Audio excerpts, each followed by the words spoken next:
A veces la gente viene y me dice, oye, el 1% de la población es psicópata. No es una cifra tan enorme como para que debiera preocuparnos como tú sugieres. Y sin embargo, yo les tengo que responder enseguida que este 1% en realidad se transforma en el 15% de la población reclusa simplemente porque los psicópatas cometen más delitos y más variados que el resto de los reclusos. Pero además, los psicópatas, como no llevan un letrero que diga «soy psicópata», infligen una cantidad de sufrimiento indecible en la gente inocente. Afortunadamente, estamos descubriendo, mediante evaluaciones muy precisas, quién tiene más posibilidades de ser psicópata. Y tal vez con ello consigamos reducir una parte de este sufrimiento indecible. La psicopatía se presenta bajo más caras que la del asesino despiadado. Los psicópatas tienen formas más sutiles de hacer daño que la agresión física. Muchos de ellos llevan trajes impecables, conducen coches de lujo y ocupan puestos de responsabilidad. Tu jefe podría ser uno de ellos. Robert Hart vuelve a redes para hablarnos de peligros que muchas veces preferimos no ver. Bueno, la gente dice que un 1% no es demasiado. Y un 1% de la población, sin embargo, es psicópata. Lo importante es que más del 15% de los reclusos son psicópatas. Lo que significa, obviamente, que cometen más delitos y crímenes que la gente en general. Tú también has sugerido que cometen una mayor variedad de delitos y de crímenes. ¿Es así, no? Sí, yo he sugerido que quizá el 1% de la población general es psicópata y el 15% de los reclusos. El problema es definir lo que significa psicópata. Es como preguntar cuánta gente padece hipertensión arterial. Claro, pues depende de dónde sitúes el umbral.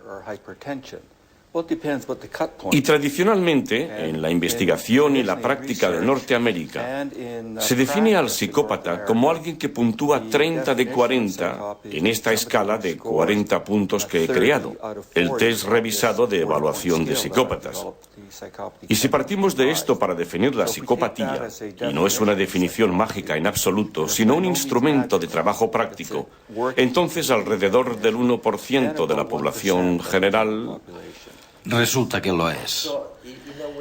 En cierto modo, entonces, todos tenemos algún elemento de psicopatía, ¿no? Vaya, suena interesante, pero lo más probable es que no sea así. La psicopatía es una dimensión, así que es cierto que hay grados de psicopatía, pero la inmensa mayoría de la gente puntuaría alrededor de 0 a 1 en esta escala concreta. Ahora bien, una cosa está clarísima. Los psicópatas son incapaces de sentir empatía, de ponerse en el lugar de otra persona. Aunque saben lo que hacen, no sienten ningún tipo de remordimiento. Su conciencia no les dice que han actuado mal. Saben que obran de un modo que la sociedad considera erróneo. Entienden las reglas del juego. Las conocen perfectamente. La conciencia implica conocer las reglas, pero también sentir que uno debe cumplirlas, y en su caso no es así. Un psicópata entiende las normas y puede ponerse en la piel de alguien intelectualmente o cognitivamente, pero no emocionalmente. En su conducta falta uno de los elementos más importantes de la humanidad, es decir, cómo se pueden sentir los demás. Y esto significa, por supuesto, que pueden actuar sin tener que preocuparse en absoluto de cómo repercuten emocionalmente sus acciones en nosotros. Los psicópatas son personajes habituales tanto en el cine como en las novelas. Y es que hay algo en su personalidad que los hace especialmente atractivos, casi morbosos. Normalmente se recurre a los ejemplos más extremos, asesinos en serie y criminales sangrientos que aterrorizan a todo el mundo. Pero no todos los psicópatas matan. Algunos pasan totalmente inadvertidos, al menos para los que no sufren su personalidad maligna.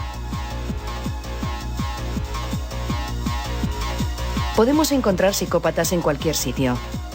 Tu hermano, tu jefe o la cajera del supermercado podrían ser algunos de ellos. Se calcula que los psicópatas son el 1% de la población. Eso quiere decir que en España hay más o menos 447.000 psicópatas.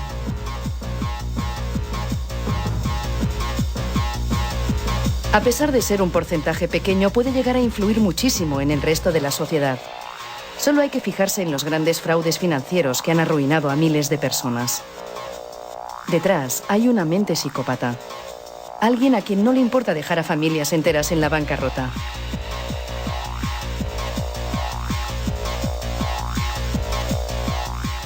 Y no les importa porque no saben lo que sienten los demás.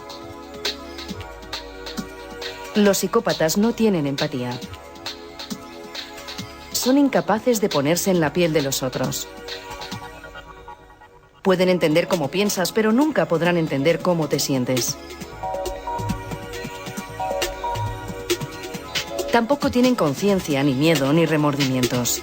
3 características ideales para ser un buen embustero.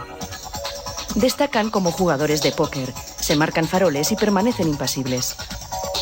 Sus compañeros de juego son incapaces de descubrir cuándo mienten. Y la política también les llama la atención. Es un contexto donde el engaño y la mentira son indispensables, y de esto ellos saben mucho. Además, pueden acceder a puestos de poder desde donde manipulan a su gusto a muchas personas, en ocasiones incluso a países enteros.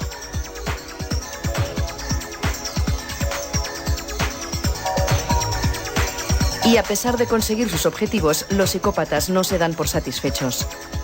La alegría y la felicidad son 2 sentimientos que nunca van a experimentar. De hecho, nunca van a sentir nada más que frustración, rabia y deseo sexual. Pero esta limitación emocional, en vez de hacerles sentir desgraciados, tiene el efecto contrario. Se creen seres superiores, perfectos. Para los psicópatas no hay nada raro en su forma de ser, al contrario, el problema lo tienen los demás. Y lo más trágico, no hay terapia para curarles porque no hay nada que curar. Simplemente son así y nada los hará cambiar. ¿Por qué? ¿Por qué los psicópatas suelen ser normalmente mentirosos, violentos y encantadores? Veamos, sin duda son mentirosos y muchos parecen encantadores. No todos tienen necesariamente conductas violentas. Para que nos entendamos, el psicópata tiene un repertorio de conductas muy amplio. Puede actuar, desempeñar muchos papeles. Si ser encantador funciona, pues lo es. Si no funciona, quizá te amenace o intente intimidarte. Si tampoco funciona, entonces recurrirá a la violencia. La clave es que todas sus acciones tienen un componente depredador. Es como cuando un gato persigue a un ratón. Al gato no le importan en absoluto los sentimientos de su presa. No entran en su conciencia, ¿sabes? Este es el enorme problema de los psicópatas. La cantidad de sufrimiento que pueden infligir a la gente que no es consciente a lo mejor de que su jefe o su mujer o su marido es un psicópata. Exacto. Si pensamos en nosotros como en un ratón y en el psicópata como en un gato, esto explica muchas cosas. Y podemos preguntarnos, ¿es que no se dan cuenta del dolor que están provocando a los demás? No solamente han lastimado físicamente a alguien, además han acabado con los ahorros de toda su vida, con su pensión. ¿Es que no entienden que está mal? Pero somos nosotros los que no entendemos que este tipo de personas no piensan ni sienten como nosotros. Y hasta que no comprendamos que tienen una manera distinta de ver el mundo humano, estaremos condenados a ser sus víctimas. Dices que son depredadores. Depredadores sociales sería una buena manera de expresarlo. Pero también explica hasta cierto punto dónde podemos encontrarlos. Los psicópatas están donde quiera que haya una oportunidad de algún tipo. Si alguien nace y se cría en una familia que valora las actitudes delictivas, hurta y roba y hace cosas malas, un psicópata será un buen alumno. Aprende muy rápido y probablemente acabe en la cárcel. Si naces en una familia distinta, una familia de abogados, médicos, sabes cómo vestir, cómo hablar, vas a las mejores escuelas y a la vez tienes esos rasgos de la personalidad, es decir, mientes fácilmente, engañas, no te importan los demás. Hablas muy bien. Bueno, entonces probablemente acabes en otro sitio. Podría ser la política o el derecho. Podría ser cualquier profesión en la que gracias a tu posición puedas ejercer poder y controlar a los demás. ¿José un psicópata? No, nunca lo hubiera dicho. ¿José un psicópata? José, pero sí. Era un tío encantador, ¿no? Los psicópatas consiguen engañar a casi todo el mundo. Son conversadores amenos y divertidos, con respuestas rápidas e inteligentes. Su fachada es impecable, pero por dentro están vacíos. Solo se relacionan por puro interés. Son como actores que interpretan un papel, el papel de su propia vida. Al principio me caía bien, francamente bien, la verdad. Era un tío pues, que contaba historias, pero conforme pasaba el tiempo la verdad es que me empezó a parecer superficial. Ahora que lo dices sí que era un poco raro. Había algo en los ojos. Era como si no mostrara ninguna emoción. Como si tuviera una máscara. Eso sí, siempre iba impecable. Las camisas perfectamente planchadas, y ropa de calidad. Siempre iba con ropa italiana. Los psicópatas tienen una necesidad de autogratificación desmesurada. Para satisfacerla se sirven de todos los que tienen a su alrededor. Y saben que con una buena apariencia es más fácil conseguir lo que quieren.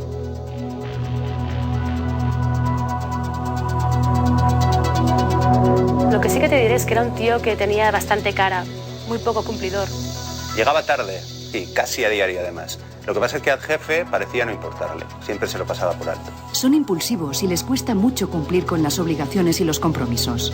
Pero también quieren destacar y llegar a lo más alto rápidamente. Son contradictorios por naturaleza.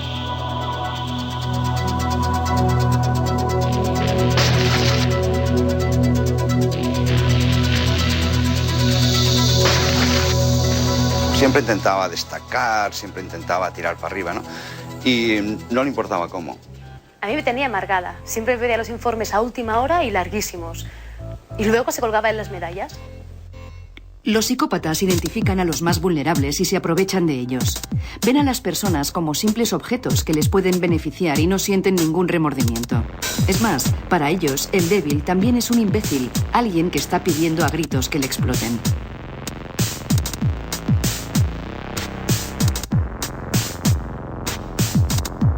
Me acuerdo que incluso un día se metió en un lío gordo, porque alguien, no sé quién, recuerdo que dijo que le había robado una idea. No sé muy bien qué pasó, no me acuerdo muy bien, pero al chico lo echaron. Y José se quedó. Mienten y manipulan de manera natural. Además, son completamente ajenos a la posibilidad de que les descubran. Y aunque les pillen, no se avergüenzan ni se muestran perplejos. Simplemente cambiarán la historia para que sea consistente con la mentira. Viven al día, sin pensar en las consecuencias de sus actos. El futuro no les preocupa demasiado.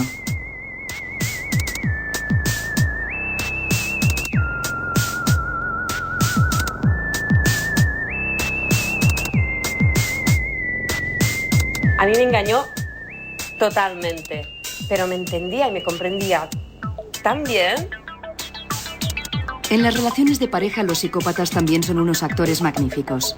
Son incapaces de sentir amor, pero aprenden a imitar el romanticismo. El cine es una buena escuela. Repiten las frases que oyen en las películas para hacerse pasar por novios cariñosos y complacientes. Cuando la víctima muerde el anzuelo y se enamora perdidamente, aparece su lado más oscuro. En nombre del amor, le sacan todo lo que pueden. El psicópata puede ser cualquiera. Podría ser tu amiga, tu madre o incluso la persona que ves cuando te miras al espejo.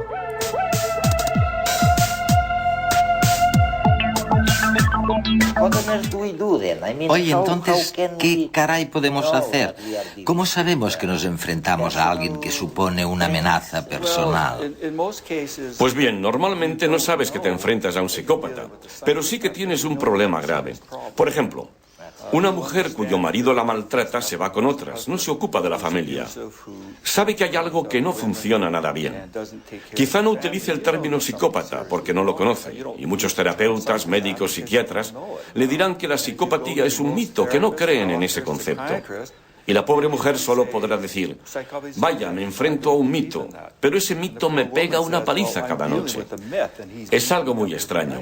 Lo único que podemos hacer, me parece, es informar al público de que hay individuos así y que funcionan de esta manera, y tal vez podamos hacer algo para evitar que hagan daño. Está claro, está claro. Pero el problema es grave, porque por lo general la víctima no tiene manera de resolverlo. La policía muchas veces no ayuda, los terapeutas tampoco. A veces los amigos creen que es la mujer la que tiene el problema. O si la psicópata es la mujer, creen que el problema es el hombre. Pero tendría que haber algo para identificarlos.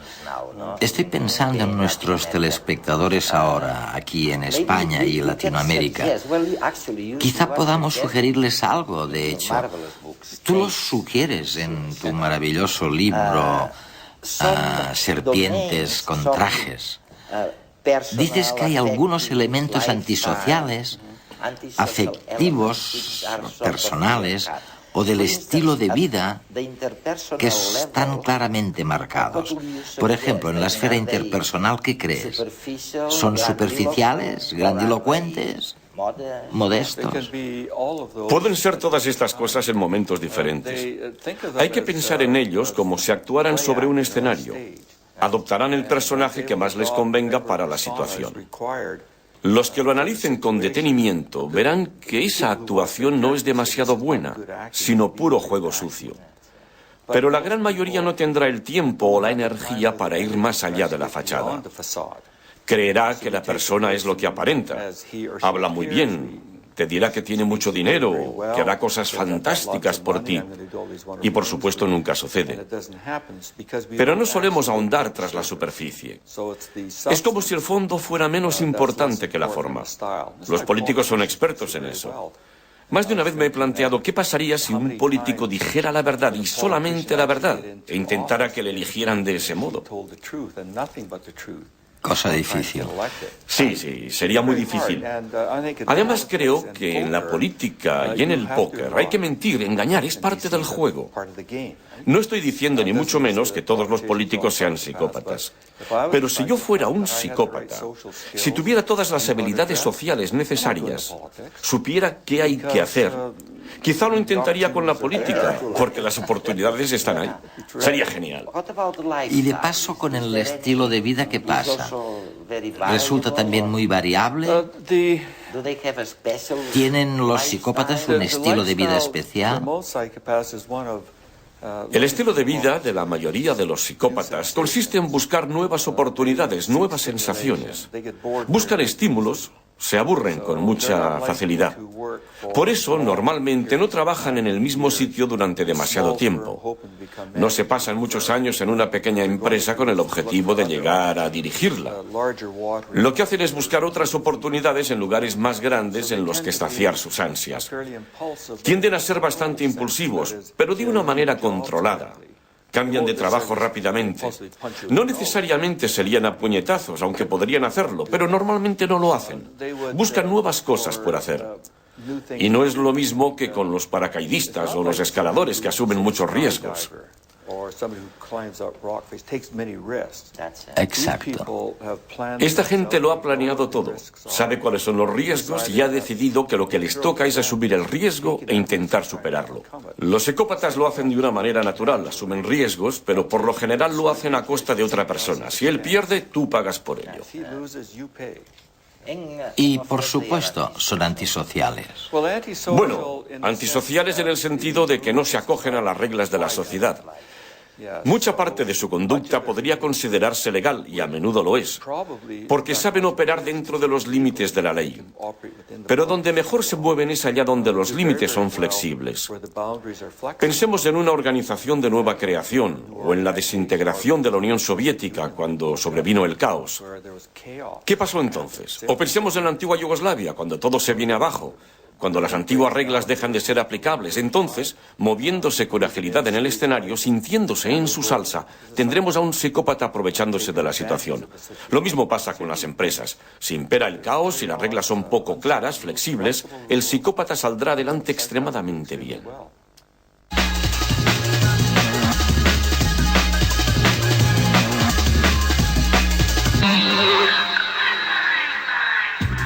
Un estudio del Consejo Superior de Investigaciones Científicas ha reconstruido tratamientos curativos que se realizaban mediante conjuros y masajes hace 4.000 años. Los textos se han recuperado a partir de tablillas de arcilla de la antigua Mesopotamia. Según la investigación, los exorcistas de la época recitaban sus conjuros mientras practicaban los masajes vestidos con un disfraz de pez, símbolo del dios de la magia. Algunos de estos relatos proporcionaban al paciente una explicación de su enfermedad para que comprendieran el porqué de su sufrimiento. En otros, el exorcista amenazaba con hechizos a los demonios causantes de la enfermedad para expulsarlos del cuerpo del paciente. Los textos médicos se han encontrado en bibliotecas y archivos de ciudades de la antigua Mesopotamia. En ellos se explicaba que el masaje se realizaba con aceite de plantas aromáticas y medicinales. Servía, entre otros, para facilitar el parto sin dolor, combatir el agotamiento o remediar la parálisis en algún miembro. Científicos de Estados Unidos y Canadá han descrito los efectos de la pesca de grandes tiburones en la costa este del país. Esperan que los resultados sirvan para gestionar de modo más sostenible los recursos que ofrecen los ecosistemas. La desaparición de grandes tiburones en el noroeste del Océano Atlántico ha aumentado en las últimas décadas. El incremento de su consumo alimentario y la pesca accidental son las principales causas de este aumento. Esta sobreexplotación de los ecosistemas marinos ha provocado un desequilibrio en la cadena trófica. Al descender las poblaciones de grandes tiburones que son depredadores naturales, han aumentado las de rayas y pequeños tiburones. En consecuencia, las ostras, almejas y otros moluscos, la principal fuente de alimento de las rayas, han disminuido en gran cantidad. Los científicos advierten que estos cambios degradan aún más los ecosistemas costeros ya muy afectados por la actividad humana. Tratar eficazmente los periodos de depresión en personas con trastorno bipolar no es tarea fácil. Los resultados de un ensayo clínico realizado con cerca de 400 pacientes podrían ayudar a mejorar el tratamiento en el futuro. Tomar antidepresivos cuando ya se están empleando estabilizadores del ánimo no mejora el tratamiento del trastorno bipolar. Esta es la conclusión a la que ha llegado el Instituto Nacional de Salud Mental de Estados Unidos en el estudio STED-BD. En el ensayo han participado 366 pacientes de 22 localidades del país. A todos ellos se les administró un estabilizador del ánimo. Además, a la mitad de los participantes se les suministró un antidepresivo, mientras que el resto tomó un placebo. Después, se comparó la evolución del trastorno bipolar entre los distintos grupos. Según los resultados, todos presentan el mismo porcentaje de recuperación. El estudio promete más resultados que ayudarán a diseñar nuevas opciones para el tratamiento del trastorno bipolar. La falta de donantes de sangre constituye un serio problema. Por otra parte, las transfusiones entre grupos incompatibles pueden desencadenar graves enfermedades e incluso la muerte. Estas limitaciones podrían solventarse gracias al hallazgo de un equipo danés. Los grupos sanguíneos A, B, AB y 0 se deben a la presencia de proteínas concretas en la membrana de los glóbulos rojos. Los individuos con grupo A tienen en sus células la proteína A, mientras que las personas tipo 0 no tienen ninguna proteína en la superficie de sus glóbulos rojos. Científicos de la Universidad de Copenhague han desarrollado una técnica que permite convertir sangre de los grupos A, B y AB en grupo 0. El sistema utiliza unas enzimas que eliminan de los glóbulos rojos las proteínas específicas de los distintos tipos de sangre. El avance es de gran importancia porque el grupo 0 se considera universal y puede emplearse en cualquier tipo de transfusión. Ahora están estudiando si la sangre que se obtiene con este sistema es segura y efectiva.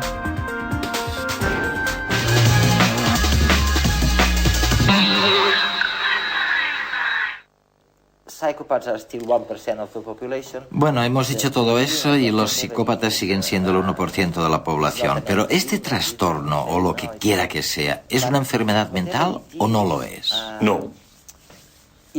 En cualquier caso, sea lo que sea, no ha cambiado demasiado. Lo que ha cambiado Es el panorama desde los 90, con todas las empresas organizando o instaurando nuevas maneras de organizarse para buscar la máxima eficacia, reducir los costes de personal, ser más competitivos y avanzar a toda costa. Aparentemente muchas empresas han sido engañadas, increíblemente, y han incorporado a muchos psicópatas en su plantilla. Sí, de hecho, en muchos casos es el psicópata el que ha decidido quién debe marcharse. Increíble. Especialmente si una empresa absorbe a otra y el psicópata está allí y acaba en una posición de poder para decidir que hay que despedir a su antiguo jefe. ¿Y cómo sucumbieron a este engaño tantas empresas? Pues igual que todos nosotros. En realidad, un buen psicópata podría convencerme de que no le pasa nada malo, por lo menos a corto plazo. Si tuviera suficiente tiempo y energía para averiguar más sobre esa persona, quizá podría encontrar dónde está el problema. Pero en la mayoría de los casos las empresas no lo hacen. Los departamentos de recursos humanos no entrevistan adecuadamente a los trabajadores nuevos. Suelen confiar en la recomendación de otra empresa o... Van deprisa, siempre. Sí, van con prisas. Y esa persona suena bien, parece que puede aportar algo valioso a la empresa. Ni siquiera comprobamos los currículos. Por desgracia, tenemos psicólogos y jefes de personal que utilizan test psicológicos para estudiar a la gente. Pero un psicópata puntuará normal. Estos tests no significan nada. Los psicópatas saben torearlos. ¿Cuál es la receta entonces? ¿Cómo pueden hacer una criba las empresas, digo, para evitar la manipulación? Bueno, lo primero, y esto se aplica a todas las empresas, pero no solamente al mundo empresarial. Todos nos casamos, hacemos amigos nuevos, etcétera, etcétera. Lo primero es comprobar las cosas. Si te compras un coche de segunda mano, irás con mucho cuidado. Serás consciente de que es muy probable que el vendedor te mienta y engañe. Hay que ser un poco cínicos y entender que las cosas no son en absoluto lo que aparentan. Hay que investigar. Si lo hiciéramos con nuestras relaciones personales o en los negocios, nos iría mucho mejor. Esto no significa que debamos contratar a un detective privado para analizar a cada trabajador nuevo, aunque en algunos casos no sería tan mala idea. Especialmente si existe la probabilidad de que esa persona llegue a un cargo de mucho poder dentro de la organización. Y pueda depredar. Sí, de hecho puede llegar a destruir a la empresa. Pero en algunos casos, una organización puede querer contar con un psicópata, porque sus actitudes, su personalidad y su conducta quizá encajen con la filosofía de la organización. En aquel momento. Sí, piensa por un momento en el crimen organizado, ese sería un ejemplo extremo. Pero hay muchas otras organizaciones en las que en un momento concreto, con un psicópata las cosas irían bien, todo encajaría. Sin embargo, al final la empresa acabará sufriendo, porque los intereses del psicópata no son los intereses de la empresa, sino los propios, el interés personal. Ferran Ramón Cortés ha escrito un libro en el que analiza cómo algunas personas utilizan a sus compañeros para su propio beneficio y compara los rumores que propagan con los virus biológicos.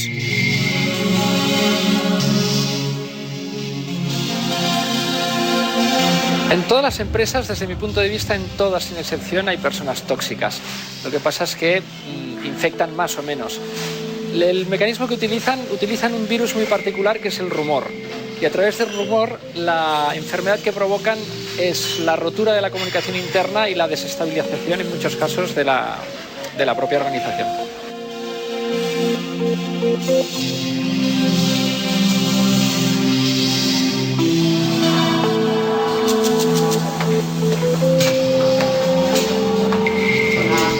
Hola.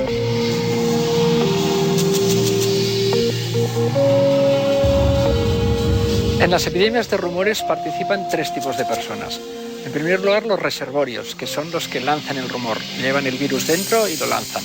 En segundo lugar, tenemos los huéspedes infectados, son las personas que van transmitiendo el rumor de persona a persona. Y luego nos encontramos también con los inmunes.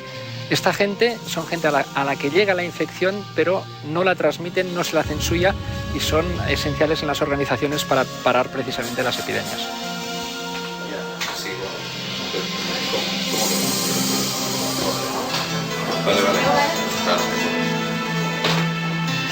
Los rumores, igual que los virus, van pasando de unos a otros, se van contagiando hasta que alcanzan una parte sustancial de la plantilla. Por el camino van intoxicando y lo que producen es una destrucción de la comunicación interna. Hay situaciones propicias para que empiecen estos procesos de epidemia de rumores. Una de ellas es cuando hay situaciones de cambio.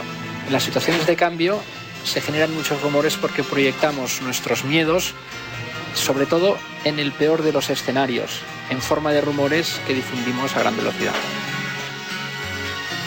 De la información original, el rumor elimina detalles esenciales, lo sustituye por otros, haciendo la historia más interesante, más incisiva y por tanto también más contagiosa.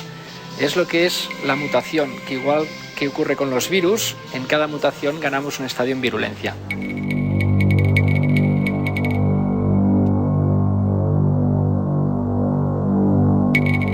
Las personas emocionalmente más expresivas son a la vez las personas que tienen mayor capacidad de contagio. En circunstancias normales son personas imprescindibles en las empresas porque ayudan a crear climas de compañerismo, ayudan a generar relaciones y ayudan a funcionar la compañía. Pero al mismo tiempo, infectadas por una cadena de rumores son también las más peligrosas.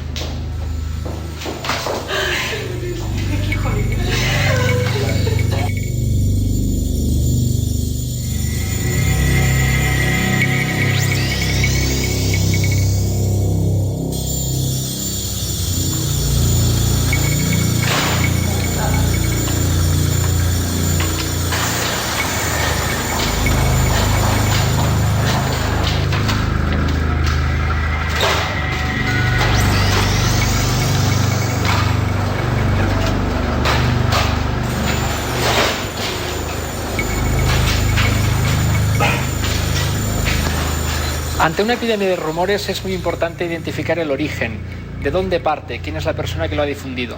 Habitualmente lo habrá hecho para manipular y reforzar su posición en la empresa.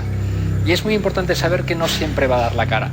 Igual que en las infecciones víricas puede ser un portador asintomático, alguien que no muestra la enfermedad y que es difícil por tanto de localizar y de cazar.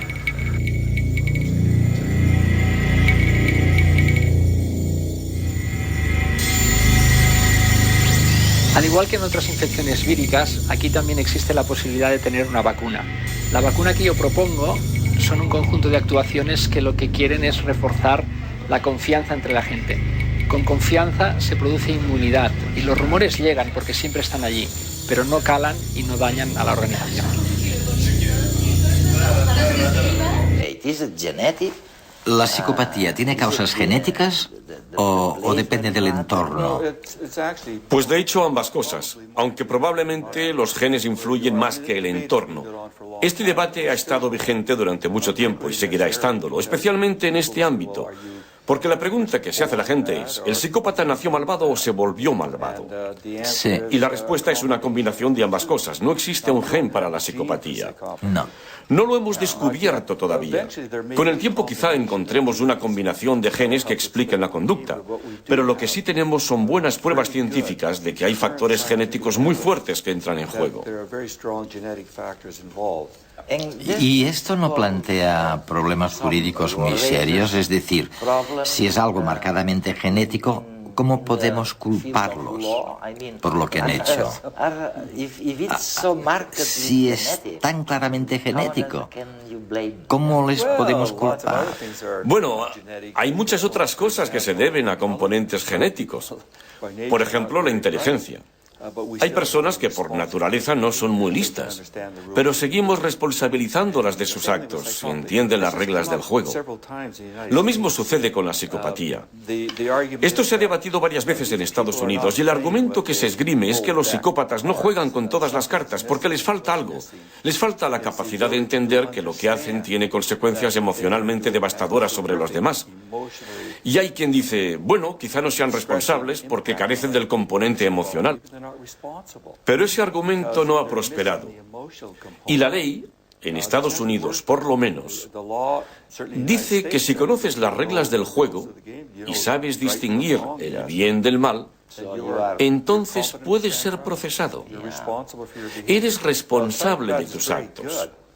A un psicópata se le da muy bien intentar utilizar eso mismo que mencionabas. Te dirá, no es mi culpa, yo nací así, es culpa de los demás, es culpa de la sociedad.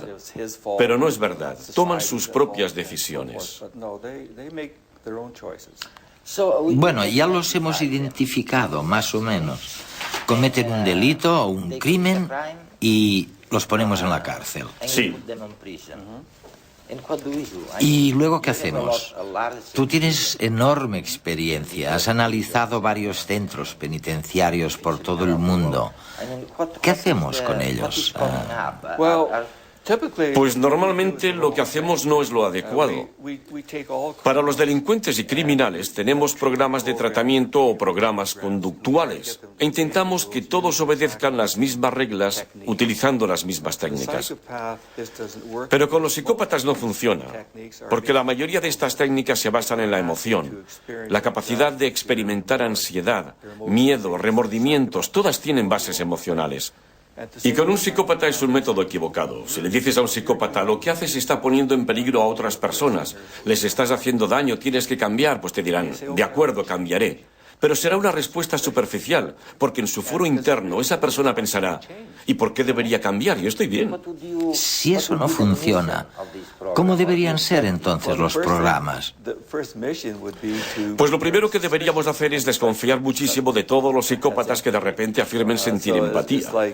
Es imposible que cambien su esencia de la noche a la mañana por mucho que utilicen las palabras adecuadas y digan, estoy curado, he encontrado a Dios, he encontrado a Cristo, ahora sí que sé lo que estoy haciendo. Hay que hacer caso omiso de afirmaciones así porque lo que cuenta son los actos. Y por otro lado, es importante convencerles de que pueden beneficiarse si cambian un poco su conducta. Es decir, que va en su propio interés cambiar, no mucho, porque no van a cambiar mucho, pero sí hasta cierto punto. Decirles que se pondrán en menos líos o que pasarán menos tiempo en la cárcel del que pasarían si no cambiaran.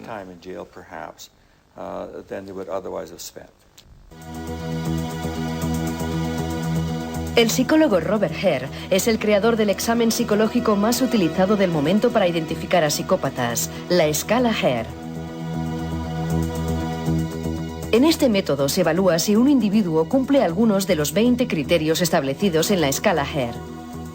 Estos criterios no son más que rasgos característicos de la personalidad psicopática.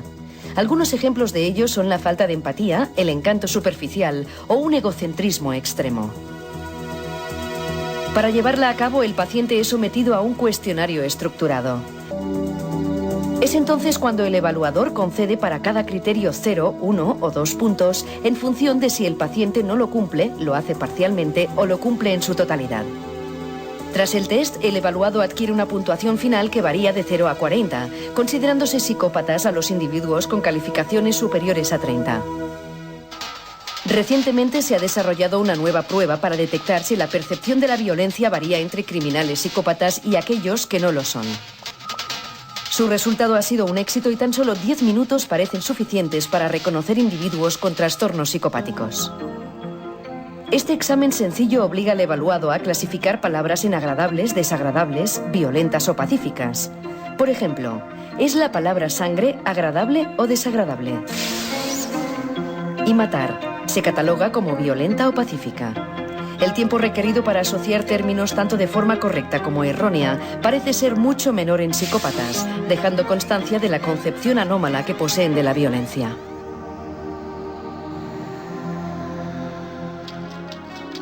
Nuevas técnicas en el campo de la visualización cerebral como la resonancia magnética han permitido relacionar la conducta psicopática con defectos biológicos. Así, la corteza prefrontal, vital para gestionar los impulsos, presenta una reducida actividad. Neurotransmisores inhibidores de la conducta agresiva, como la serotonina, también parecen escasear en el cerebro del psicópata. En definitiva, los últimos avances en psicología y técnicas de imagen cerebral han facilitado la diagnosis de la psicopatía. El reto ahora consistirá en la cura y la reinserción de los que la padecen.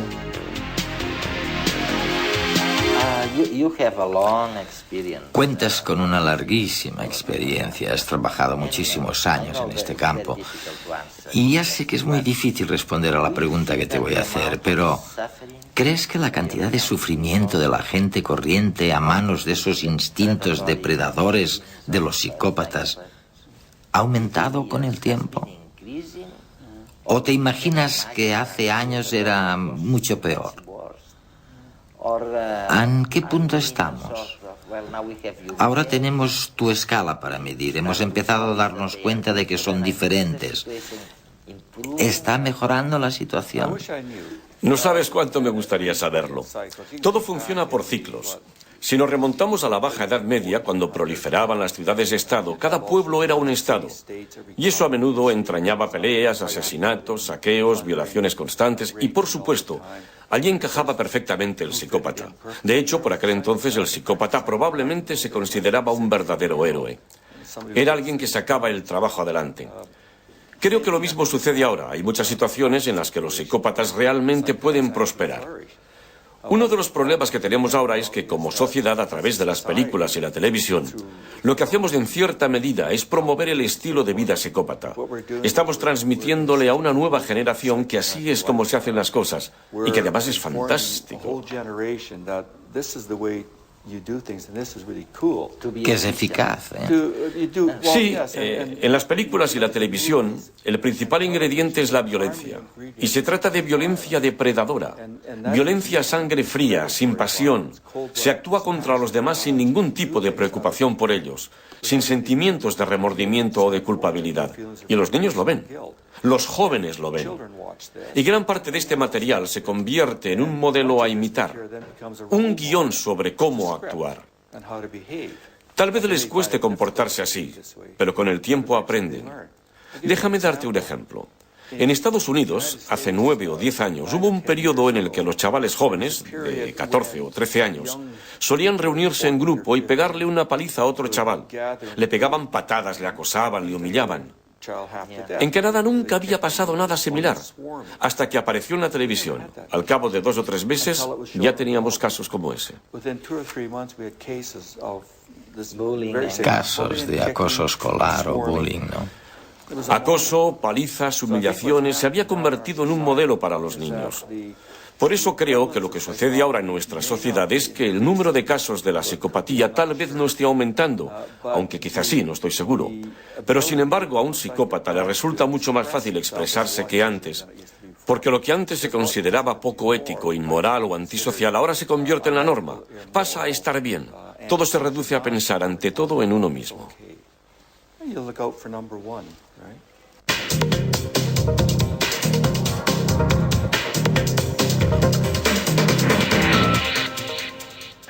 Probablemente la pregunta que más se relaciona con mi motivación en el campo de la criminología es ¿qué es lo que hace que las personas busquen en la violencia su modo de estar en el mundo? Vicente Garrido es uno de los mayores expertos en psicopatía de nuestro país. Sus investigaciones en la Universidad de Valencia van mucho más allá de los libros y se puede decir que ha mirado a más de un psicópata a los ojos. Hoy nos habla de qué hay en esas mentes. La palabra que he traído es humillación. Y es una palabra importante en este contexto del crimen y la psicopatía por 3 razones. Primero, porque se trata de un motivo profundamente humano, a diferencia de otras causas que promueven la agresividad y que la compartimos con los animales. El sentimiento de humillación requiere, por encima de todo, la conciencia de sí. El hecho de que te sientes traicionado o maltratado en una reflexión íntima e introspectiva, algo que solo puede hacer el ser humano.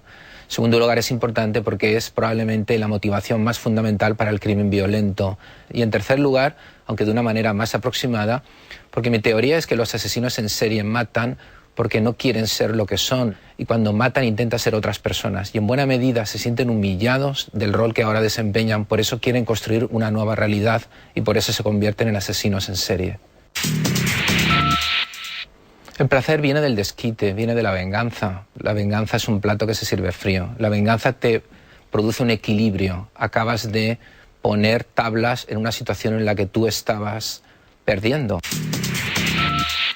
Os he traído lo que es mi última obra, escrita con mi colega Patricia López, que se denomina El rastro del asesino, de que estoy particularmente satisfecho por 2 razones. Primero, porque es el primer libro que habla de la técnica del profiling, la personalidad criminal como herramienta forense para permitir orientar la investigación criminal en asesinos sistemáticos desconocidos, asesinos en serie, pero también agresores sexuales.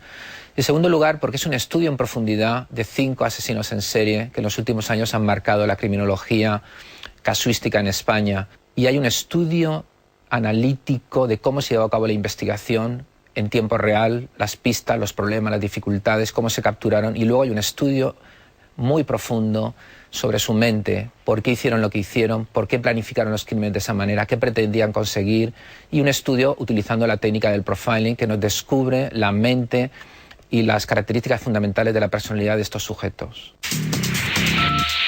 He traído un par de imágenes para que el espectador sea consciente de cuáles pueden ser las motivaciones de los asesinos en serie y en qué modo pueden ser tan diferentes. El primer caso es el del asesino del Puget. Lo que define este tipo de crimen es la venganza, la humillación. Las mujeres de ese barrio ni siquiera la miran, ni siquiera lo miran, porque él no forma parte de ese mundo. Cuando mata a las 2 mujeres en este barrio, está demostrando que él sabe cómo tratar a estas mujeres y las mata por odio, y por eso es sádico. Quiere hacerlas sufrir. El sadismo da placer sexual, pero él no las toca sexualmente. La otra imagen corresponde a Tony King, que quizá el público lo puede concebir más como el clásico psicópata sexual. Tony King empieza su carrera delictiva como un delincuente juvenil y pronto, además de robos y actos de violencia, progresa hacia el delito sexual. Mientras que antes en Inglaterra necesitaba el control de la víctima hacia la inconsciencia para poder satisfacer su fantasía sexual, ahora vemos que ese control no es suficiente. Ya no basta con que la mujer esté inconsciente, tiene que estar muerta. El control ha de ser absoluto. Lo que nos muestra Tony King es un camino que empezó en su adolescencia y que culmina en la necrofilia. Pues he traído un objeto hasta cierto punto histórico porque el primer caso documentado en el que se aplicó la técnica del perfil criminológico a la hora de ayudar en la captura de un asesino en serie fue justamente en el caso de Ferrandiz, y tuve la oportunidad de ser yo en ese caso la persona responsable de colaborar con la Guardia Civil y el juez para capturar a Ferrandiz. Él me escribió de su puño y letra cómo llevó a cabo el primero de los crímenes, y es justamente lo que puede ver el espectador aquí. Él escribe el momento en que invita a su primera víctima, la filóloga joven castellonense Sonia Rubio, a subir a su coche, cómo la lleva en un momento determinado del trayecto por la zona de Playetes, por la zona de Benicàssim, la golpea para dejarla inconsciente, para controlarla, cómo posteriormente, cuando ya está en una zona pantanosa donde no hay posibilidad de ser observado ni que la chica reciba ayuda, la ata, la hace caminar, y en un momento determinado donde él considera que ese cadáver va a quedar ahí durante mucho tiempo sin descubrir, lleva a cabo su crimen, un crimen con un componente de control y de escenario en su manejo y en su preparación muy significativo. Él, por vez primera, siente que realmente hace para lo que ha sido llamado en este mundo y se convierte en un asesino en serie. El lugar que he escogido es un poco peculiar. Estamos en la penitenciaría estatal de Florida, en Estados Unidos, 1985. En esa prisión de Florida y en esos años se produjo la primera introspección de un asesino en serie a cargo del padre del canon del asesino en serie moderno, que fue Ted Bundy. Es un hablar supuestamente de alguien que sintiera y pensara lo que él siente y piensa. Da pistas sobre cómo un asesino en serie, quizá más letal que él, puede estar ahora mismo planificando un próximo crimen. Dio pistas suficientes como para que, visto con posterioridad, hubiera podido llevar a su captura. Bundy les dijo: no esperen encontrar al típico tío que tiene pinta de buscar a putas. Entonces pusieron a una mujer policía por la zona de prostitución y picó el asesino. Pero en ese momento el FBI no fue capaz de demostrar que ese hombre era el asesino, y tampoco las pruebas eran irrefutables. Entonces durante 20 años estuvo libre, y solo cuando se descubrió el ADN le pudieron pillar. La conclusión quizá pueda ser esta: hay personas que se defienden del mundo, que encuentran motivos para la amenaza con una autoestima débil o egocéntrica pero muy quebradiza, y utilizan una violencia reactiva, una violencia que en su perspectiva es defensiva pero que produce agresión y dolor en los otros. Otros, por el contrario, ven el mundo no como una amenaza, sino como una oportunidad para dominar, para controlar, para desear un control que otras personas ni siquiera lo pueden soñar. Son los asesinos en serie, son los psicópatas, son los agresores depredadores.